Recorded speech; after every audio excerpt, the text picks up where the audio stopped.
right. Hi, everyone. Hello, welcome. Welcome to the Center for Brooklyn History. My name is Marcia Eli, and it's my pleasure to greet you on behalf of all of my colleagues here at the Center for Brooklyn History and my colleagues at the Brooklyn Public Library, which we're part of, and the arts and culture team that I'm part of, BPL Presents. Tonight we're talking about the visionary trailblazing Octavia E. Butler with two people who have spent a good deal of time thinking about her. Susana M. Morris, whose new book is Positive Obsession, The Life and Times of Octavia E. Butler, and Ibi Zoboi, author of Star Child, a biographical constellation of Octavia Estelle Butler. It's been almost 20 years since Butler died at the age of 58, way too young. Her ideas were prescient. She wrote about the future, and now we're in the future, and her writing is more resonant than ever. Cosmology, astronomy, Afrofuturism, we'll hear about these themes this evening and also experience them, but more about that is coming up. First, I want to share that following their conversation, Susana and Ibi will take questions from you. Our ushers will bring the mic to you in your seats, so just help us out by standing up if you don't mind and asking your question. And then both Susana and Ibi will sign books following the program. We have a table at the front. We have books over here at our shop. So please buy books and have them signed.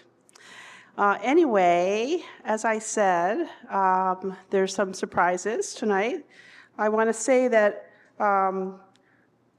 we all have writer Morgan Jerkins, New York Times bestselling author of This Will Be My Undoing and 3 other books, to thank for tonight's program. Back in July, where are you, Morgan? There you are. Yeah, back in July, she reached out to me with an idea to bring the night sky into the discussion about Butler, literally. Morgan will explain. Please help me welcome her.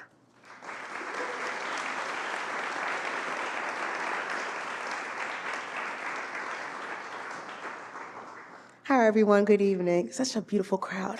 I have been interested in literary event programming just the beginning of this summer. I started over at Liz's Book Bar, which is a Black-owned bookstore in Carroll Gardens, and I wanted to create immersive events that bring books to life. And so I saw Susana was coming out with a book about Octavia Butler, and I thought it was so timely because of her almost prophetic nature. And I wanted to figure out how to bring her to New York and have this idea of combining Afrofuturism and also astronomy, of which she was a fan. And so not only was Marcia Eli very helpful in having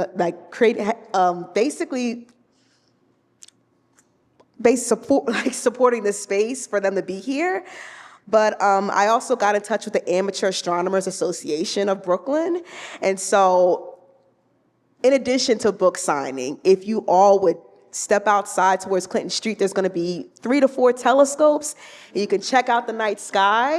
Yes, that's the response I was looking for. So I'm really excited. And also, a few of the members of the Amateur Astronomers Association are also Octavia Butler fans, too, so it was just a perfect of symmetry of both organizations, the Center for Brooklyn History and the AAA is what I like to call them. So without further ado, I'm going to introduce these two lovely ladies by reading their bios. Susana M. Morris is a Black feminist scholar and a cultural critic who has dedicated her career to studying the interior lives of Black women.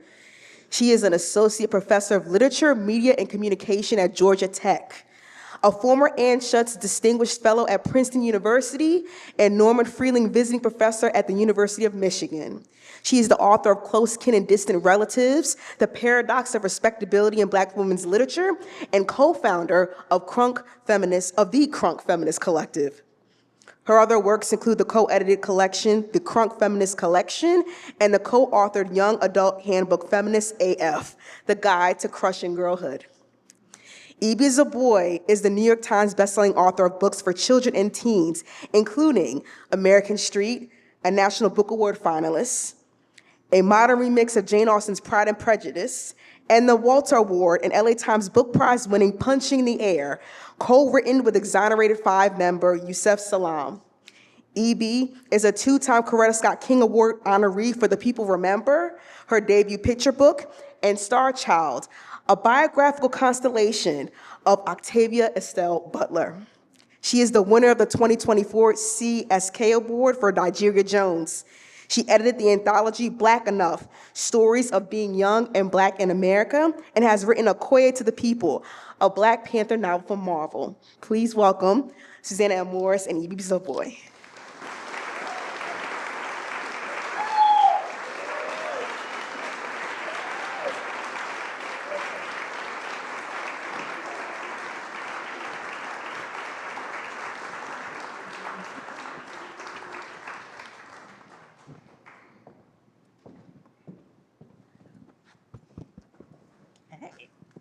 Hey.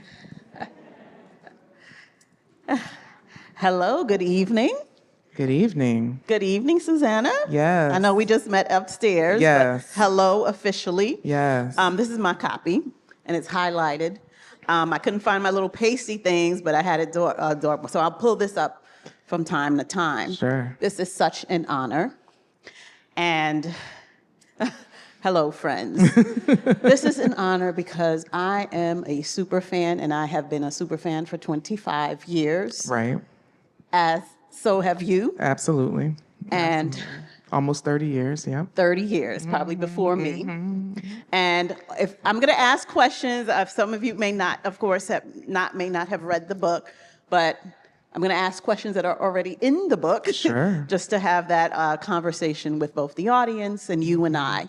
So we have both written different sorts of biographies for Octavia Estelle Butler. Absolutely. And I loved how you introduced us to the idea that there are different ways to tell her story. And you pay homage and leave space for those of us who have done the work. There is the Octavia E. Butler Society, the Octavia Butler Legacy Network. There are countless fans, as this room tells you. And I want to say that I don't know if she believed it in the beginning. And I don't think that she had the fan base that she had with her very first book. Oh, no. And we're going to discuss that trajectory and why.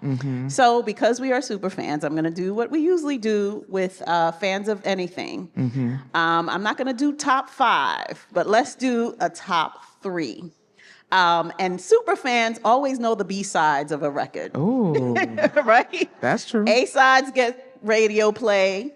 B-sides is when you get deep into fandom. Yeah. Deep cuts. Yes. So I think we could guess what is the most known Octavia Butler novel. But for you, what is your favorite B-side of Octavia Butler's bibliography? Wowsy. It's not really a B-side. No, it is, because... Well, yeah, not everybody necessarily starts there. I first read Parable of the Sower, but Wild Seed remains my fave. And then Dawn. I love Dawn. It's so weird. You know, cover your ears, youth. There's alien sex. There's all kinds of things happening. And I just don't think we read it enough. Yeah. You said 2. 3? 3. Let's see. You know, It could be a short story. it could be a short story. That's true. Okay, can I amend my second choice to the Xenogenesis trilogy, period? Okay, so that can include all those. Yes. And I really enjoy the Book of Martha. It's a short story that is in Bloodchild and other stories. It's one of her more recent stories that she published at the turn of the 21st century. And y'all should read it if you haven't. We are same, Yeah. almost. Yeah. Wild Seed is my absolute favorite. Yes. And my second is Parable of the Talents. Oh, ooh. And I know it's not a B-side. Let's talk. But we talk about Parable of the Sower. Parable of the Talents, I prefer over Parable of the Sower. Okay. And her short story, Speech Sounds. I love speech sounds too. Yeah, I love And speech yeah, the close third would be Bloodchild.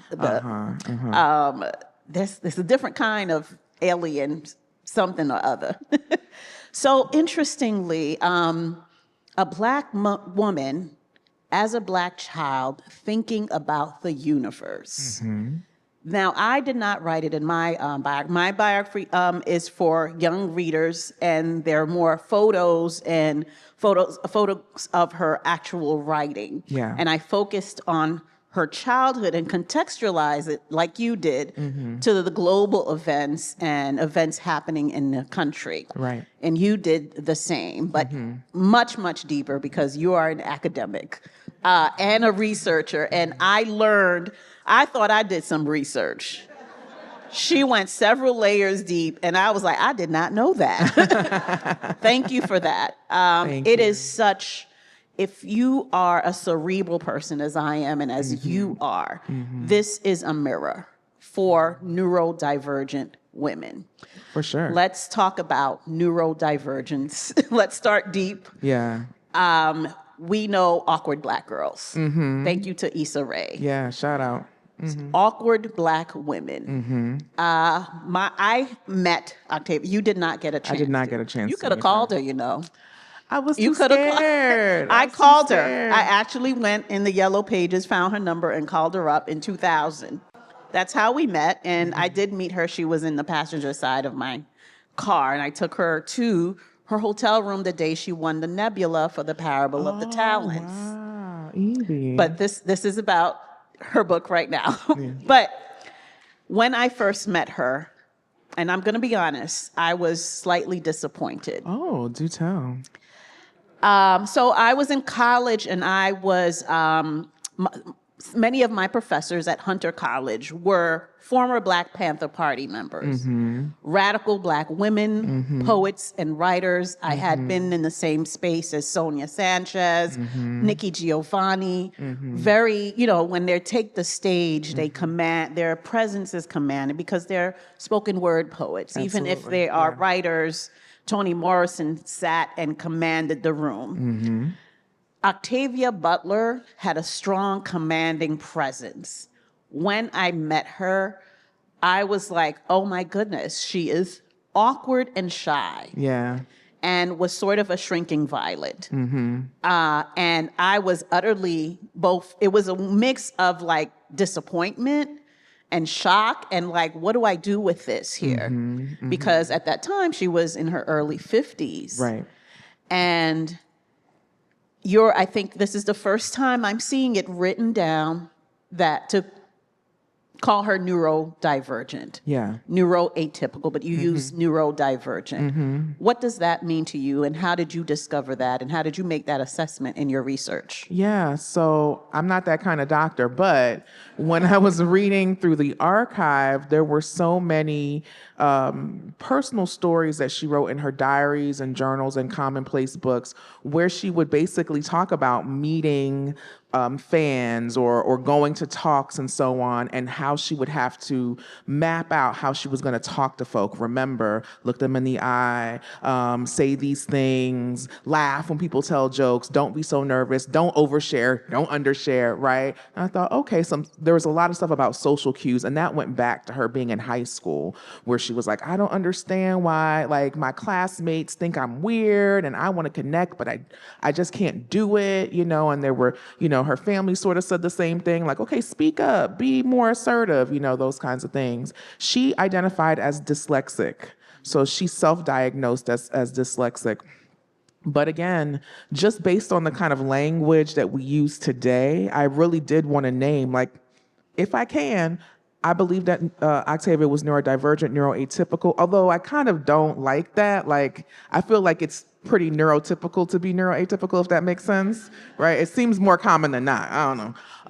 And so because it was something that really, I don't want to say it was a shadow in her life, but was a sort of a theme, right? Of how she interacted with others, the expectations that others had of her, based on lots of things. She was 6 feet tall. She had a commanding presence. Eventually she's this award-winning, critically acclaimed writer, but then she was also like Estelle from Pasadena, who was like a little awkward, right? And that person never fully left, even as she came into her own more and more. Yeah. I made that same assessment, but I didn't write it because it's for young people. And Sure. I write about her being awkward and being alone in the playground. Mm-hmm. I first noticed by the way she made lists Yeah. of everything. And in my biography, there's a post, like a card of just listing her possessions Yes. at 9 years old, which is Yes. probably like 3 or 4 things. And the ways in which she calculated money, the ways in which she documented pay per words, how Yes. much words she needed to write in order to pay There's a lot rent. of lists. A lot of lists. Right, right. Now, everything that you just said now, how does it relate? Because you are a Black feminist scholar, how do you frame neurodivergence and that sort of awkwardness within a Black woman's body? Because you can't ignore Octavia Butler's presence when she's in the room. There are photos in here where you see her in a group of other Black women or just a group of people, and she is there. She Yeah. is, and she writes herself, her body, tall, and you use the word androgynous Black women in her novels. What does that mean to look like that and then be atypical in that way, or neurodivergent, awkward, Yeah. shy, all those things? Yeah, today we have social media, we have awkward Black girl, we have insecure, all these different things. But Octavia was born in 1947. She was a baby boomer. And it wasn't like there weren't other young Black girls like her, but that wasn't necessarily the representation. There was very little representation of Black girlhood in the mainstream. And so I wanted to make sure that her experience, though singular in some ways, right, is also just an example of the many ways, it sounds simple, but the many ways to be a Black woman. There's so many ways. As many Black women as there are the ways to be a Black woman. And I didn't want to make her experience so like out of the box, you know. I could relate to her in many ways. I didn't have the same exact experience, but I wasn't awkward. There were some people in the audience here that I went to school with. Y'all knew me back then when I was 17 and 18. And I recall having to sort of, as a young girl from Fort Lauderdale, going to Mount Holyoke College, woohoo, yeah, yo, yeah, we in the house. And having to kind of narrate my interactions with others because I had certain experiences, right? As a working class Black girl, I knew how to do public transportation. I knew how to, you know, my mother raised me to be very self-sufficient. I opened a bank account immediately. I knew how to wash, cook, and iron, but I had not really been to a restaurant, really.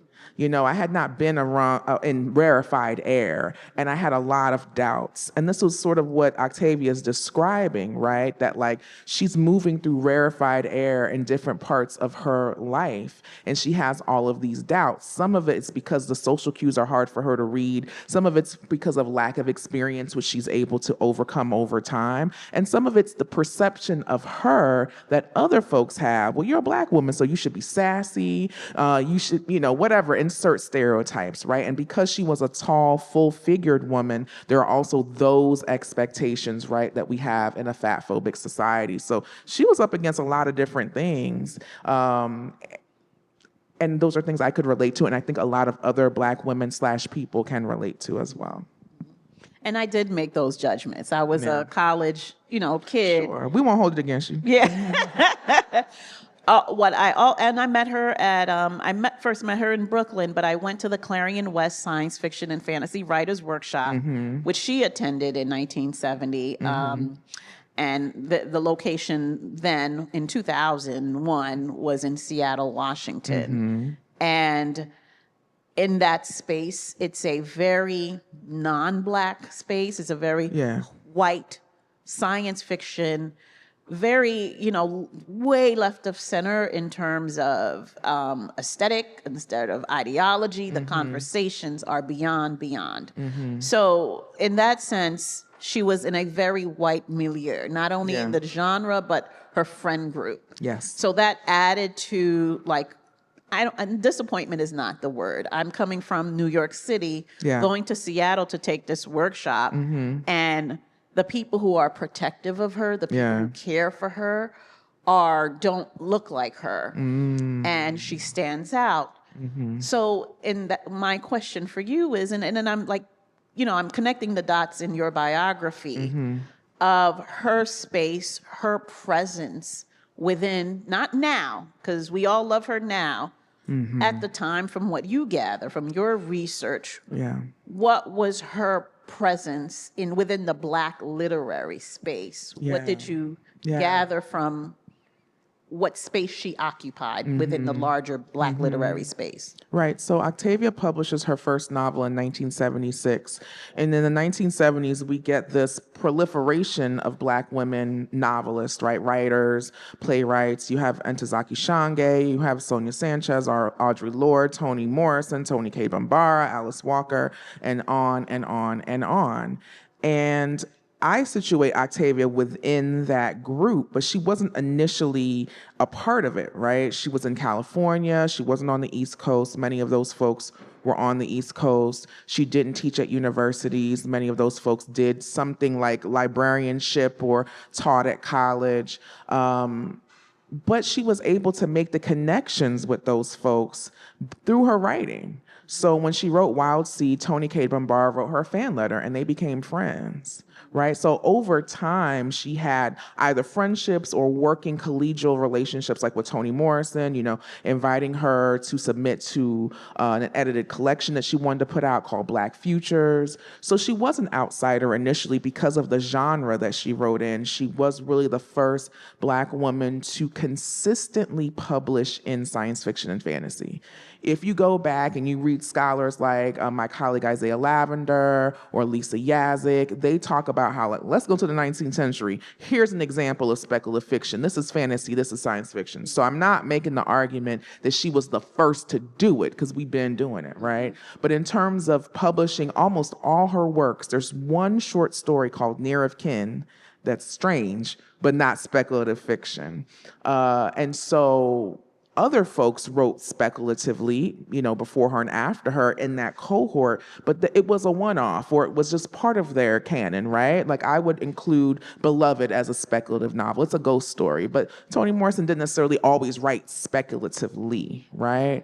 But Octavia was seeking community. So as you mentioned, when you saw her at Clarion, she had science fiction community, but because it was particularly white, that community was very white that she had, right?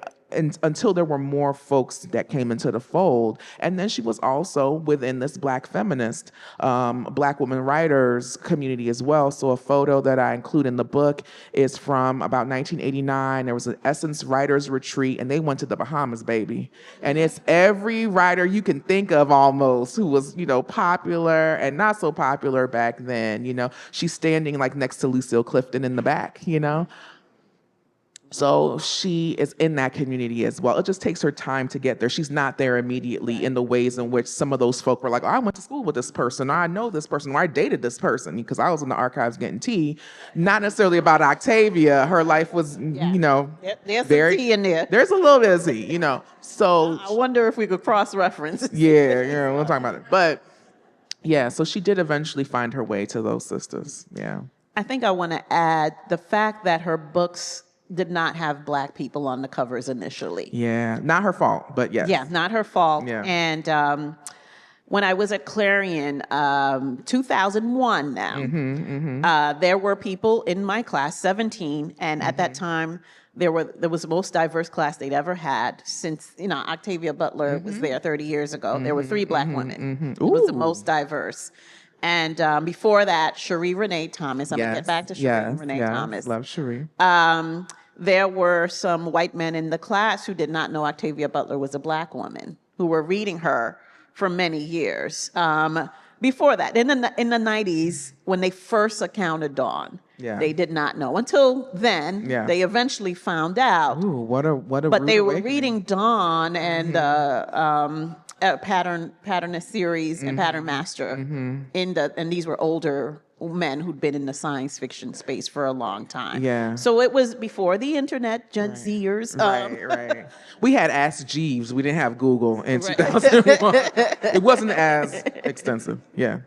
Another thing is, I did not know there was an anthology that was gonna happen called Black Futures, because in 2000, Cherie Renee Thomas came up with the idea for a collection of African-American speculative fiction called Dark Matter, Yes. and which Octavia Butler has a short story in, and she's alongside W.E.B. Du Bois and some speculative fiction stories from the late 1800s. Yep. So that's to your point. And I'm in the second one, Dark Matter, Reading the Bones, also with Octavia Butler and other sci-fi, Tananarive Due, Nisi Shawl, and other writers. So thank you for pointing that out. But it's interesting that we were thinking that way for so long. And as writers, it takes so long for publishing to catch up to us. Yeah. So this is this Octavia Butler's story. We're just catching up to her. And she did not become a bestseller until, do you know? Until she already was deceased. It's posthumous. 2020, yeah. Yeah. 2020, she became a Parable of the Sower. Yeah, New York Times bestseller. Right. She was selling copies, but for her, she wanted to be on the list, we call it. But she did not get on the list until 2020. Now, It took a pandemic for us to really yeah, circle like, back. She was right. She Yeah. was right. Yeah. Yeah. Now, let's ask you some questions about you as an author. Okay. Jamaican heritage, both sides. My mother's Jamaican, my father's Dominican. Oh, Dominican? Okay. De lo mío, yes. We're cousins. Yes. Haitian. Yes, it's one island. It's one island. There's no beef. There's no beef. No beef. Let's talk about this idea of otherness that we as or first gen or Black immigrants, I could relate to this idea of alienhood, alienship, alienation. Yeah. As a child, I was fascinated with science fiction, Twilight Zone fan, just like Octavia Butler. And I had a green card. It said resident alien. And there is no other definition of alien other than green monsters. So in my, and I'm like 7 and 8, and I'm just fascinated by this idea of just like, wait, are we alien? What is going on here? Yeah. Now, her being Black American, writing about other, and especially with Wild Seed, I know other writers, Black women writers, have written about Africa. She did it in a very innovative way. Yes. What do you make of Octavia Butler pulling from Yoruba, tradition, Lauren Oya Olamina, Right. Wild Seed, Africa, starting with, a village, slavery, Igbo land, right. Igbo land, right. What do you make of that? Her imagination, not just going to space, not just going to aliens or what have you, but going to an entirely different continent to put, for her imagination. Yeah. The thing about Octavia, that one of the many things that's so interesting is that she was a consummate researcher. And I think oftentimes when folks are thinking about fiction, they think that like fiction writers just like make stuff up. It's just made up, and you can speak to the work that you do, which I've read many of your books. It's clear that great novelists have to do some sort of research, right, to make things feel realistic, to get you to suspend your disbelief. And this is true in science fiction and fantasy. It doesn't matter if it's a time-traveling novel about slavery. Maybe you need to go to a plantation to see, like, what is it really like, because you grew up in Pasadena, and so you don't know anything about plantations, right? So she wanted to create these characters that were connected to their African heritage, whether they were actually from the continent, like Anyanwu, or somebody like Lauren Olamina, who comes from folks who her grandparents were folks in the 1960s and so on, who changed their names, right, from European last names to African last names that they chose, right? So it's not that she's like an Olamina going back 20 generations. Her grandparents were like, we're going to be Olaminas and not Browns or whatever we were before, right? And so I think it's really part of Octavia showing the capaciousness of Blackness, right? She could talk about Black American identities. She could talk about identities on the continent. She could talk about identities out in space, right? Lilith the Pio, who is, in all the Xenogenesis, Lilith's Brood novels, is married or was married in her former life to somebody from the continent or whose family was from the continent. And that's how she gets that last name, but she's African American. Just like these are stories of Black people everywhere, right? And so when she's coming up, she goes to college in the 1960s, starts publishing in the 1970s, and she publishes this essay called The Lost Races of Science Fiction. And in it, she recounts the story of when she was in college at Pasadena City College, and she had a professor who told her, when you're writing stories, science fiction stories, don't include Black people because it's like distracting. Because now the story's about race and we don't want to talk about that. We want to talk about going to outer space or whatever we're talking about. And it's a distraction. And of course, she did not think that was the case, right? Race is a social category that is significant. It matters, and it can matter in the worlds that she created. Sometimes it did, sometimes it didn't. It depended, right? In the Xenogenesis novels, we don't really talk about Lilith's Blackness. It's there, it's important, we should think about it, but that's not a main part of her experience. For Dana and Kindred, it's absolutely paramount to understanding the text, right? Even in books where people's race are not described as much, I would say like Pattern Master, there's a character, and of course her name slips me, but she's a healer character in the novel. And the way she's described, I was like, that's a Black woman. That's a Black woman. But in that world, race as we know it doesn't matter. It's like, are you a psychic? Are you a mute? That's the sort of derogatory name that they give to people who cannot read each other's minds. Or are you a Clayarch? Are you like a human alien hybrid with kind of a sphinx-like body? Those are the races. Black, white, brown, what doesn't really matter. They don't really care about that, right? But the description, it's a sister, and so rather than Black folk being distractions, we're just a part of world building. And sometimes race, as we know it, is significant, and sometimes it's not. But Black folk are almost always present in her text. Some notable maybe differences is like Bloodchild, the characters are Vietnamese, right? She mentions that. In some texts, it's not really mentioned. So I'm thinking like Valerie Rye in Speech Sounds, I assume she's a sister because this is how I think. Right. That's default. Default. Black women are the default character in my mind. So I'm like, oh, she's Black. But again, this is a world in which what matters is, have you been impaired by this pandemic or are you unimpaired? Those are the things that are really most important. Are you a man? Are you a woman? Gender is important, but people are not really thinking about race as we know it. So, yeah. What I often say when I talked about Star Child, I would say that she was writing about magical horses in 1957 at the age of 10. It's 1957, and from my part of the industry or children's books, Black children are contending with civil rights. But here she is thinking about Mars. And in researching her childhood, I was looking for elementary school photos, but I did find an elementary school that was near where she grew up in Pasadena. It was around the time that she would have been in second grade. And I kid you not, this was the most diverse school class photo I've ever seen. Yeah. Where you have Latina children, visibly Asian children and Black children in one second grade classroom in the 1950s. Yeah. Very diverse. Yes, come on, California. Yes.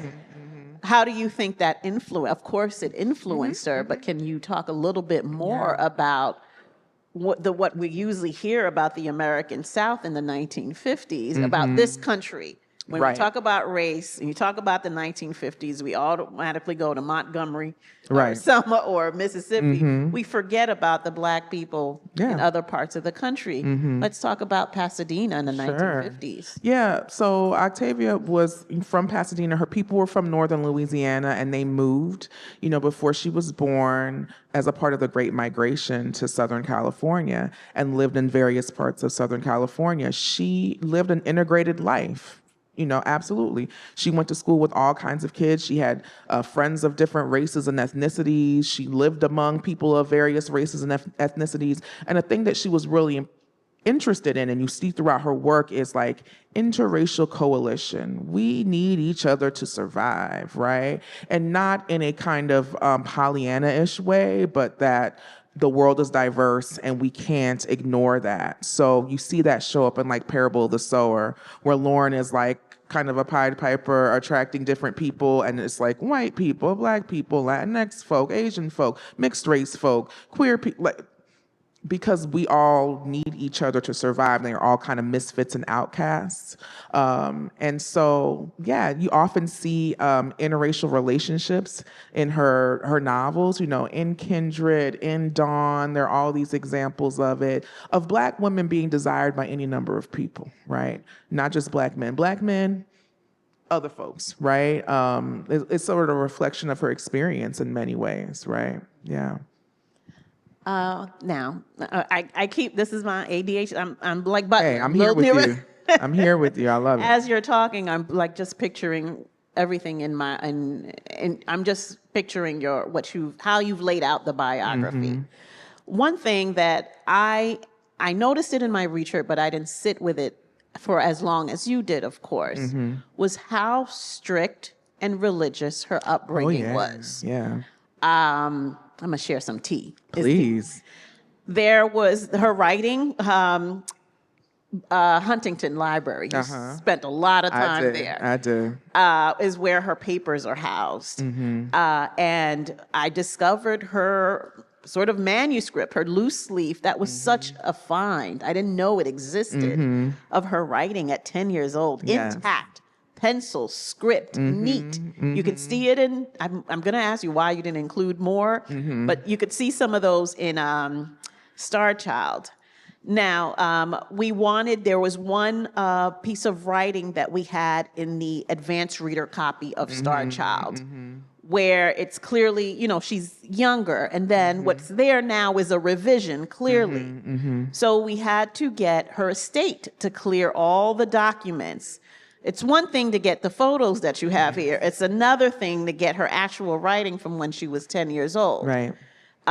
They came back and said, we can't publish this because something happens between the mommy horse and the child horse. I mean, don't go there, but there's a strict mommy horse. Oh. Very strict mommy horse. You remember? Yes, okay. Yes. Baby horse is not happy. Mommy horse is very, very mean. A state asked us to not include that. Right. And my editor and I are guessing, like, this is, come on, like, really? And we're guessing, okay, religious, there are some things there. Children write in coded language, she did. She wrote lots of things in coded language. In code, there were things that maybe they're not in her journals that were happening behind the scenes. Yeah. And I can't help, and I started to think about this again when I was reading the passages of how strict her Baptist upbringing was. How does one go from no jewelry, no pants, no secular activities to writing about aliens? Yeah. Right? What do you surmise? Like, what do you take from that? She was always rebelling anyway. Like, the writing was a rebellion. So, for example, growing up, she couldn't go to the movies. The movies were off limits, right? Although there was that little loophole that her mother had, which, like, you could watch them on TV. Okay, right? And so she was able to circumvent that. So there were certain pop culture things she didn't have access to because they were forbidden. And she wasn't just accepting of that. She wanted to go to the movies. She wanted to watch these things. And so I see it sort of showing up in the writing early on. Like, that's one of the reasons why not only is she interested in these things, but it's also like, I'm not supposed to be watching this or paying attention to this. It's sort of against the church. I'm gonna do it anyway because I'm a child and I'm going to do my own thing. And pretty early on, when she's in high school, she tells her mother, like, I'm not interested in going back to church. I'm not, she leaves the church pretty much when she graduates from high school and is agnostic / atheist, really. And so, as an adult, she already had questions about the efficacy of that kind of like culture. She was already doing rebellion at 8, 9, 10 years old. When she was older, her and her church friends rolling up their skirts a little bit, like not that much, but just a little bit, low calf, to go against, what her parents or her mother in particular had to say, right? She had a very loving, like, big family, but I was also raised in a strict Baptist kind of way. And there were all kinds of things I couldn't say, right? I couldn't say, oh my God, growing up.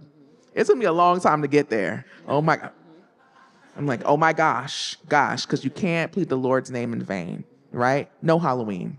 Absolutely not. Devil's holiday. Candy and costumes. Come on, that's why I love Halloween today. But so I could relate to the rebellion of it all, right? So I could see why she would feel the way she did, because she wasn't just blindly following rules, right? And so, yeah, it makes sense that she would write in coded language, working out those feelings that she couldn't say. That, today we have gentle parenting and children can talk back and stuff, but we weren't doing that back then, by and large, right? She was an only child. She was very close to her mother. She's a junior. Her mother's Octavia Margaret, right? She's Octavia Estelle. So they had a very close relationship. But at the same time, sometimes there was friction there, right? Particularly as a young person who was seeking and trying to find her own voice and so on. But the code I love. So she would write in code in her fiction, and she also sometimes would write in Spanish, right? And I'd be like, this is very basic Spanish. I can understand it, but, somebody who didn't speak Spanish came upon that diary and be like, oh, okay. Who do you think is cute? Okay, all right. Things like that.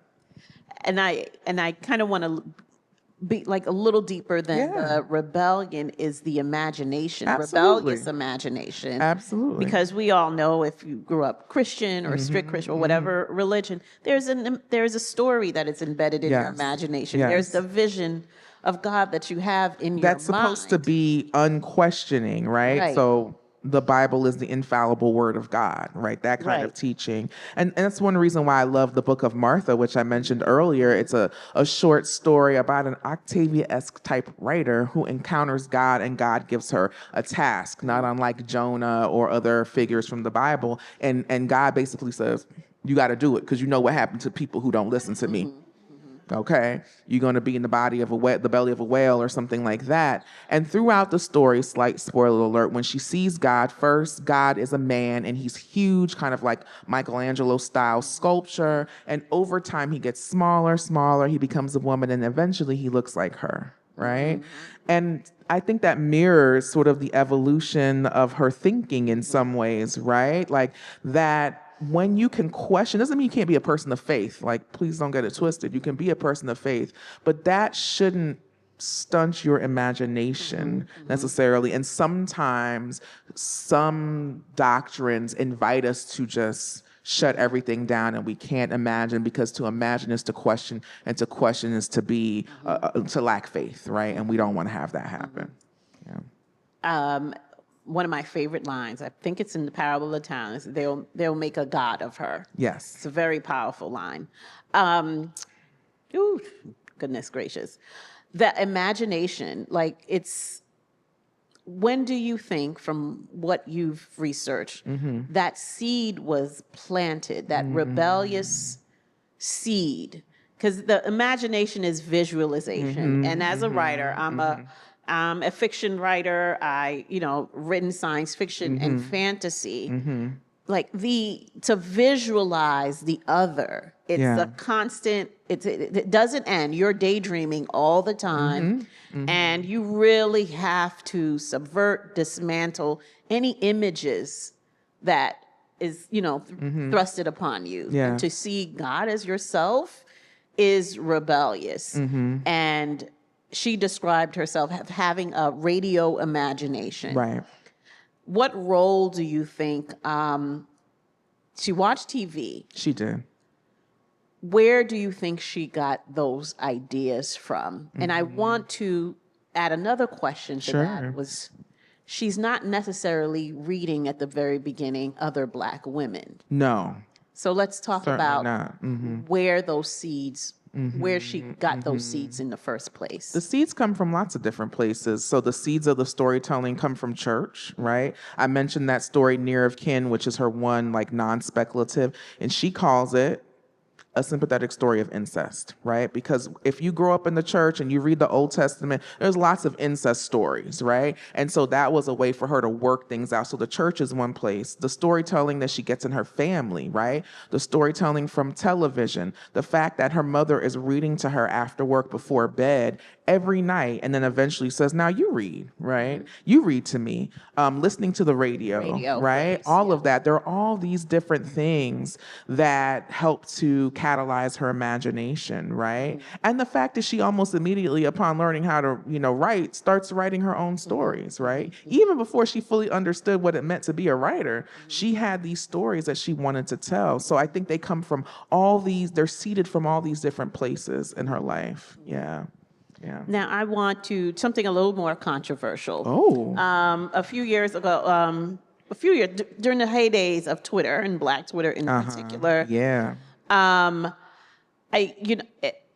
Octavia Butler's queer identity, Yes. has been put on Front Street without her ever outing herself. Sure.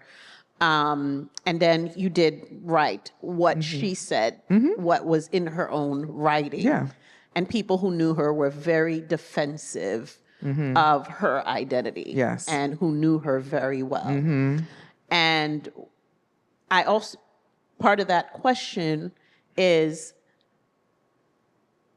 how she appears as well. Sure. You used the word androgynous. She's tall. She always wore her hair in a short afro. And there's a photo in here where I was right next to her. I have a photo with me next to her. I step aside so she could sign Dark Matter. Look at that. It's in there. And what do you make of her appearance and people assigning or guessing a queer identity or her sexual identity just based on whatever? Yeah. Folks tend to masculinize Black women, Okay, whether or that's the word not I was looking for, we identify as masculine. I mean, masculinity doesn't belong to a gender. Anybody can be masculine or feminine or fluid, right? And I'm a queer person, so it's not even no shade there, like I'm like straight rights or anything like that. No, that's not the case. But I do want to respect how she identified herself, right? She did not identify as a lesbian or queer.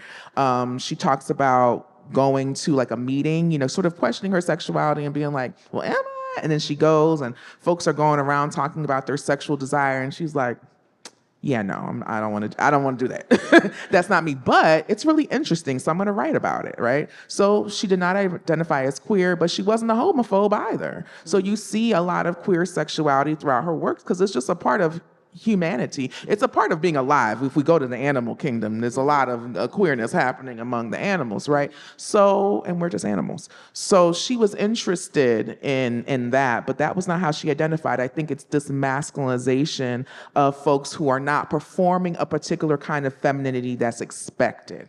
Right? And whether you're straight or queer or however you identify, your gender performance does not equal your sexuality, right? But we oftentimes conflate that, like, oh, this person's a little fruity, they gotta be gay. Whatever that means, right? This person's masculine, that means this based on what I perceive their gender to be. And so she did not like folks, again, I don't read it as coming from a place of homophobia, but rather ask me, don't assume, don't put me in a category, I ain't tell you that. And sometimes it was hard for her to make friends, like female friends. Like they thought she was hitting on them. Meanwhile, she was like, you're not even my taste, right? Or, she felt like it sometimes thwarted her romantic relationships with men because they assumed that she was a lesbian. And she's like, I'm interested in you, what's going on. So there are oftentimes very limited notions of what our gender can do when our actual lived experience is much more expansive. Yeah. And Bell Hooks describes queerness as anything that is in opposition to mainstream. Yes. And there's also this world that she lived, this very intellectual life of the mind that she lived in. Would you consider that an aspect of queerness where it was, it's sort of, I don't want to just say that she was a sort of asexual, sapiosexual world where she loved ideas. There is no doubt about that. Yeah. Where do you think, do you want to make any statement on this, where she fits into on the spectrum of sexuality? Yeah, and I don't want to I've always wanted to have that conversation about being really, really intellectually engaged with anything. Yeah. And does that negate any sort of need to Yeah. want to connect with other people? Sort of, I like the idea of being a sapiosexual, Yeah. where it's like a braingasm, Yes. you know? Although I'll say, when I was single, if I saw that on somebody's dating profile, I was like, child, that's not what you mean. You mean something else. But yes, I do think it's a real category. It's a real category. I don't think the desire to have an intense life of the mind necessarily negates the desire for all kinds of intimacy. And again, I'm in the archive reading, particularly in her 30s, this like deep desire for partnership while she's having a very intense intellectual, like this is like she's winning, her first Nebulas and Hugos and all kinds of things and finally getting recognized and still being like, I think I want to get married. I think I'd like to be married. I think it'd be nice to come home from my tour or from a con and come home to someone. That would be cool. And then she talks about what kind of dude she would like. She had crushes on people. I mean, over time, that became less of a focus, seemingly, as far as I could tell, in reading her work and talking to people who knew her. But I get it. Sometimes it happens later for Black women for any number of reasons, right? And when you are living a non-normative life, a queer life, in that you're going against the grain, if we're going to quote bell hooks, it's even more difficult, right? And if we add deep introversion, a bit of awkwardness, not being a normative beauty, then it's even harder. Right? Sometimes she would meet men and they'd be like, "What do you do for a living?" And she's like, "I'm a novelist." And they'd be like, we remember that episode of Sex and the City where Miranda pretended to be a flight attendant. Am I showing my age? I'm just saying. Sometimes it's difficult to be an intellectual and look for love, right? Romantic love, yeah. And if we had more time, I would want to ask you about the relationship between Anyanwu and Doro. Oh, yeah. And her ideas of masculine, feminine, that sort of thing. But we're going to open it up to questions, but I want to close with this quote in your introduction, which I absolutely love. I'm going to read it. Go ahead. Octavia's Black women-centered narratives tell the story of humanity's hubris and also hint at what could be our salvation, a rejection of hierarchy in favor of neutrality, I know words, and community with the most marginalized people centered. She invites us to trust Black women's visions of a better tomorrow. If and only if, right? Back in 24. This was absolutely just so Thank beautifully and such care and attention. Thank you so much. That means I'm a lot for me. For Yes, and there could be more, but I'm so glad we're sharing this space together. Yes. Let's open it up to some questions, please. Questions. Oh, there's over there. And over here. Okay, yep.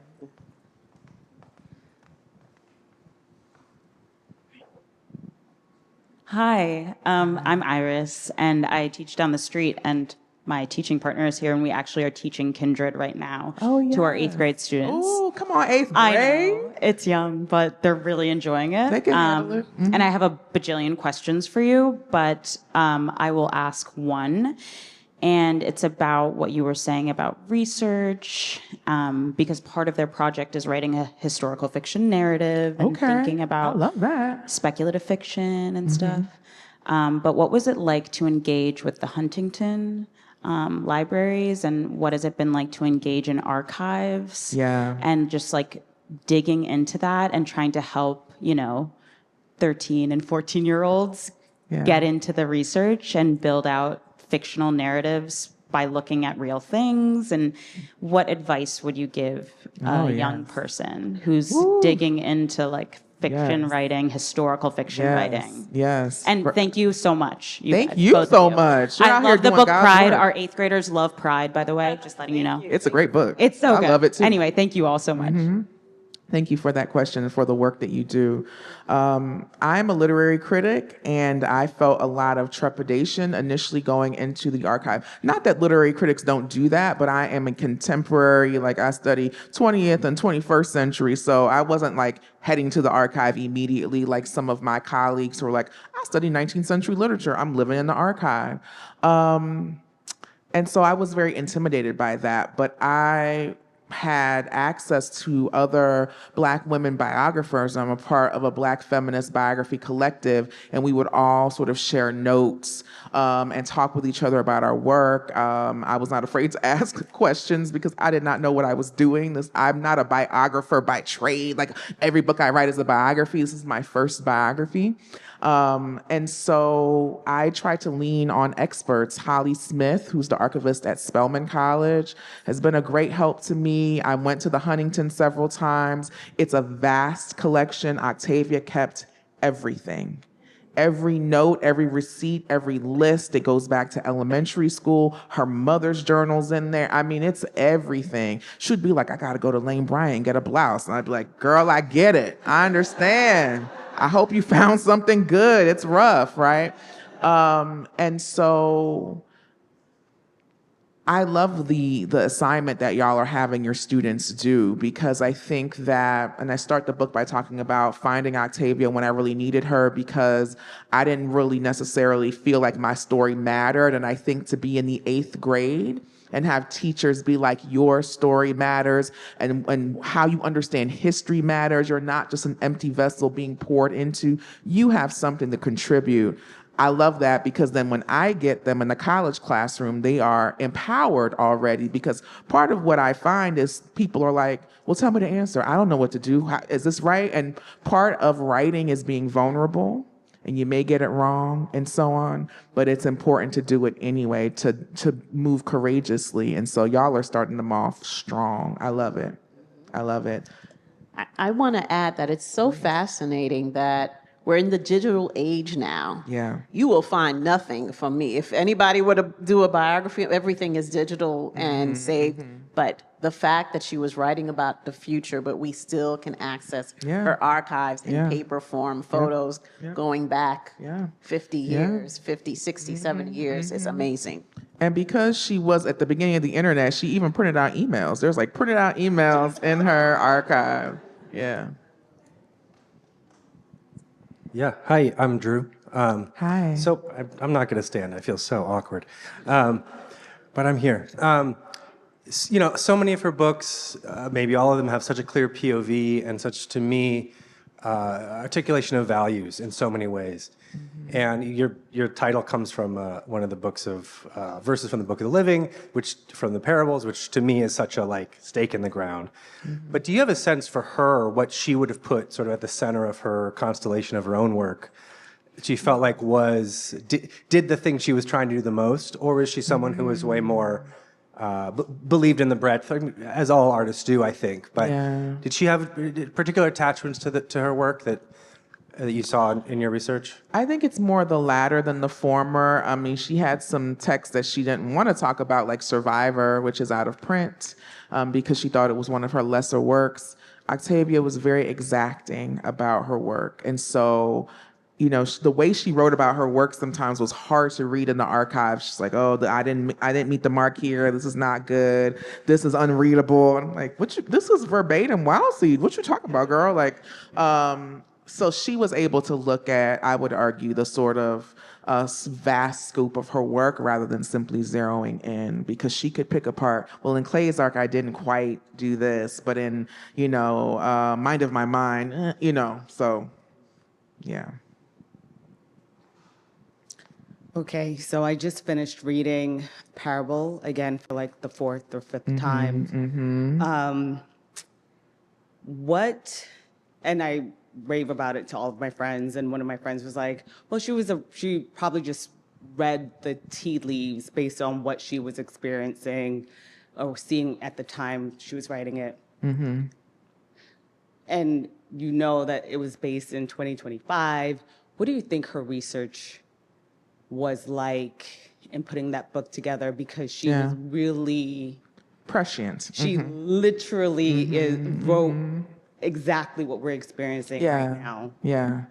Thank you for that question. So a thing that she would say in interviews, people would be like, well, why are you writing about the near future? Because keep in mind, Parable of the Sower was published in 1993 and Parable of the Towns was published in 1998. So not that long ago, right? And so why not have the book set in 2100 or 2500 rather than July 2024 and beyond, right? And she would say, and this was also in her notes, she was really kind of gaming out the future. She was a pattern master herself in that she was a student of history. That's what she got her degree in. She read voraciously. She was a news junkie. She was sort of saying, okay, if we continue down this particular path that I see us on in the early 1990s, in the 2020s, these things could happen, right? So she's from California. She had already been experiencing wildfires. She's like, if we don't take care of this, in 30 years, these things could happen. She was a Californian. She was around when Ronald Reagan was governor of her state. She hated him with a fiery, burning passion. So the slogan that we see in the fascist white Christian nationalist president of the Parable series, let's make America great again, that's Reagan, right? That's Reagan. It's Trump. Trump, when you copy somebody's work, you got to change it a little bit. So like take let's off, right? But it's the same slogan, right? To evoke Reagan. She thought Reagan was a sociopath. This is what she wrote in her notes. He's a sociopath, right? And she felt like his kind of benign affect was roping people in. People thought that he was grandfatherly and kind.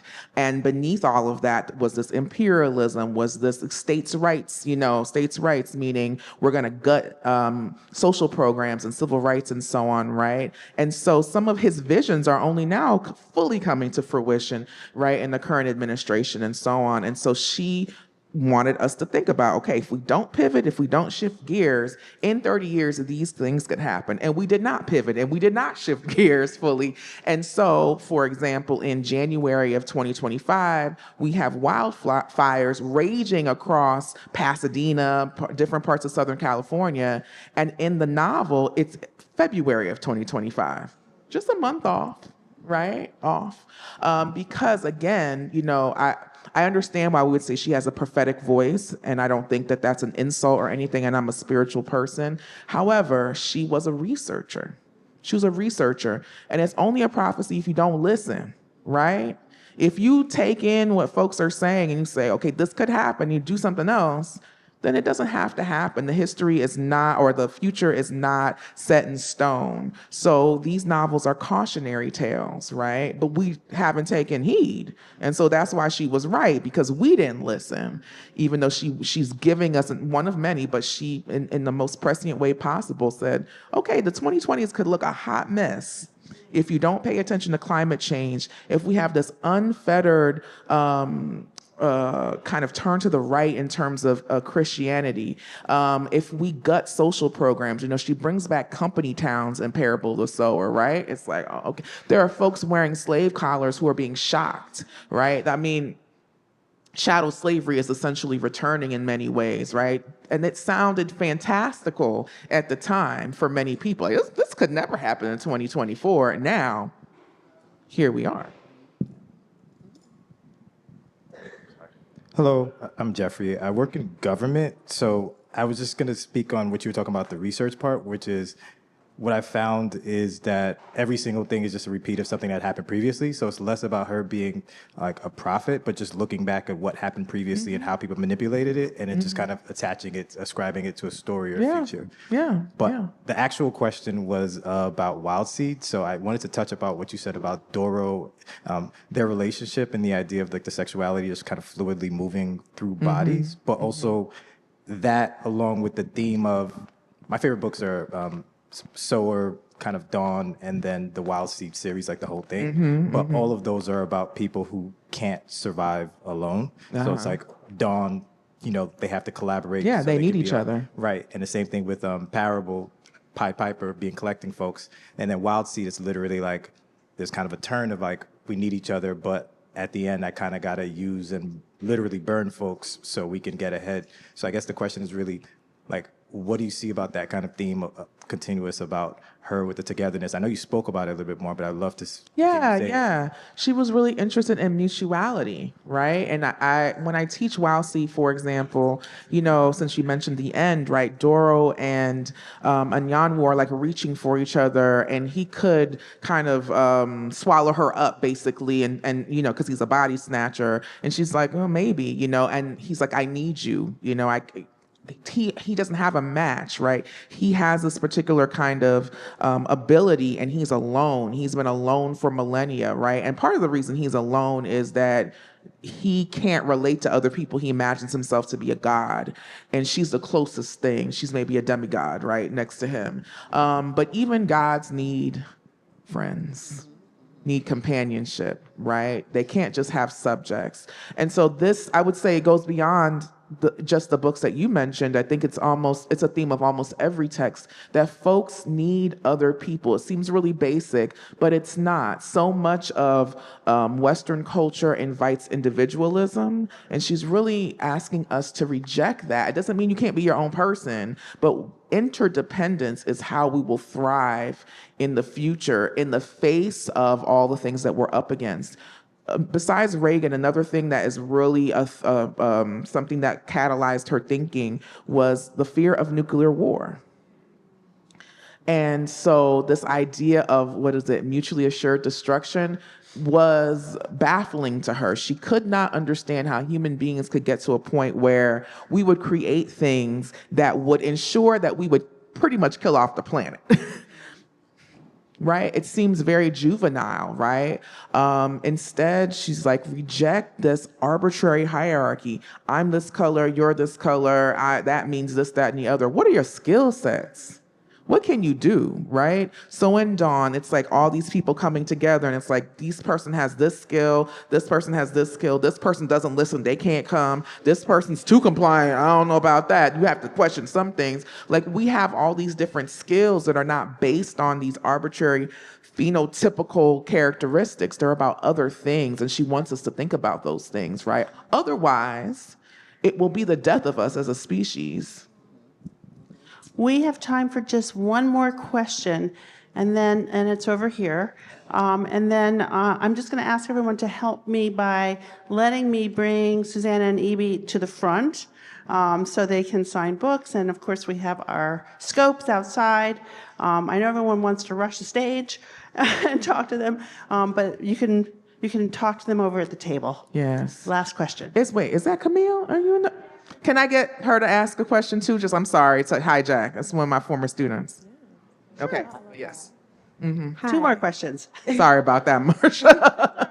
Hi, my name is Malia. I just wanted to ask a question. On page 7, you say that Octavia once wrote, "To be remembered long after your death is inevitably to be lied about." Mm-hmm. And you called it a warning to sharpen the project's focus. Yeah. And I feel like in the wake of so many of our legendary Black feminist and queer mothers passing, not just like last week or this week or just in the years coming. Why is that warning important, and how do you embody that in your own work? Thank you for that question.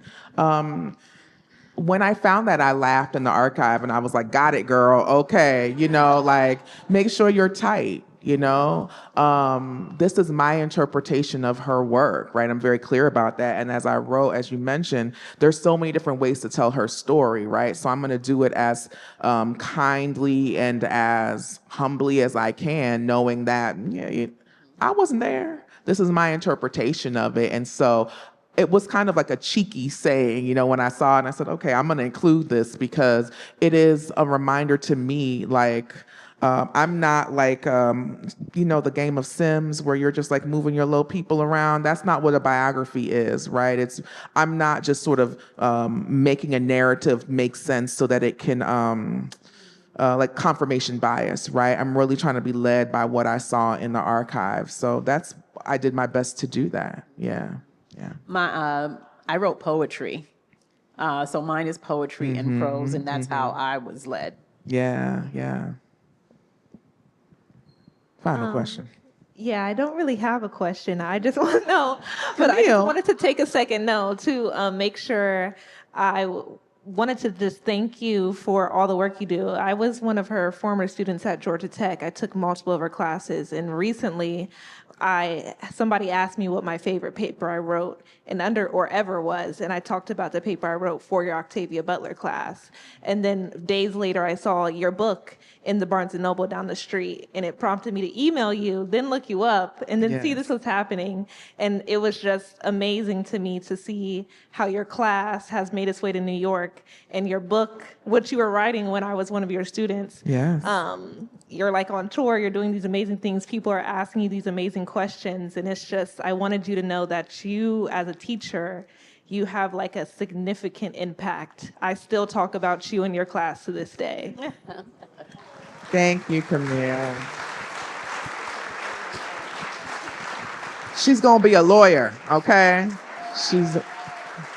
Big ups, Camille. Thank you so much. That means a lot. That means a lot. We're done. Thank you, everyone. Thank you for being such attentive hosts. Thank you, Susana, for winning your book. Thank you, Ibi. Thank you. And we'll be going to the back now to sign, because you just allow us that space to get to the back so we could sign your books and we could answer more questions? Yeah. Okay. Yeah.